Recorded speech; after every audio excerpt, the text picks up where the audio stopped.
There are plenty of cheap smartphones out there and a lot of them are very similar. However, the Cubot Rainbow 2 offers a dual camera setup for just about 70 bucks. Is this phone any good? My name is Linus, stay tuned for the TechLineHD review.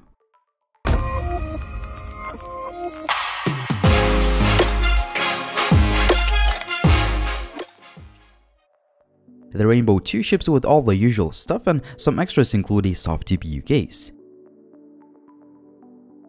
When it comes to the design, the phone looks pretty good and it is well built, but it uses mainly plastic in the construction. It is quite comfortable to hold and manage the phone in one hand since it sports only a 5 inches 720p display. The display is definitely not the sharpest out there, but it's pretty good for a cheap phone. We have a 5 megapixels front-firing camera that even has a flash for night selfies. The star of the show is the dual camera setup, which is designed to take pictures with bokeh effect. We have a combo of 13 and 2 megapixels camera sensors to do the trick.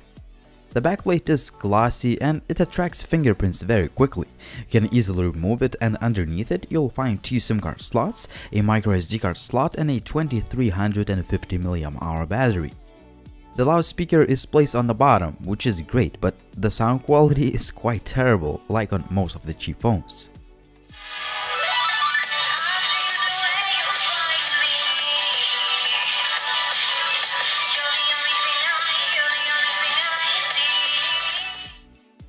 As for hardware, the Cubot Rainbow 2 has low-end specs that include a quad-core MTK6580A chip, just 1GB of RAM and just 16GB of expandable storage. Unsurprisingly, the gaming performance is kind of mediocre, but it is still possible to enjoy some 3D games like Asphalt 8 on the medium graphics with just a little bit of stutter and some skip frames. It's pretty cool to get Android 7.0 out of the box in a $70 phone. The Rainbow 2 will provide you with pretty much stock Android experience with just a few added features. For example, you can use some gesture and motion controls. Some of them work pretty well, while others are kind of slow to respond. In general, the user interface is fast and responsive, and I didn't have any major lag or stutter.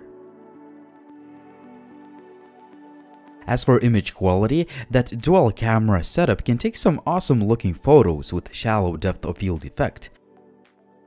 Obviously, you can't compare the quality with some more expensive handsets, but I'm quite impressed with the results from a $70 phone.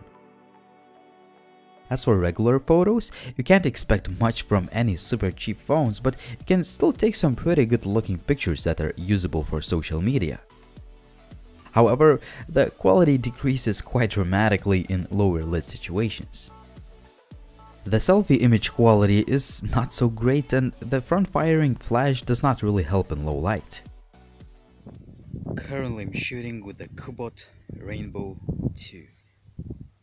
This is handheld footage, as always trying to hold the phone as steady as possible. The video quality does not impress like on most of the cheap phones.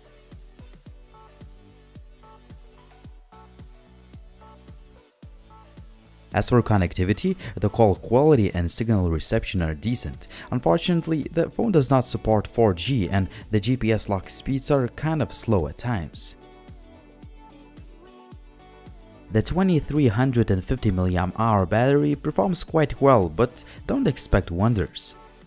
Well, I could get about 4 or even 5 hours of screen on time, but your mileage may vary depending on the usage.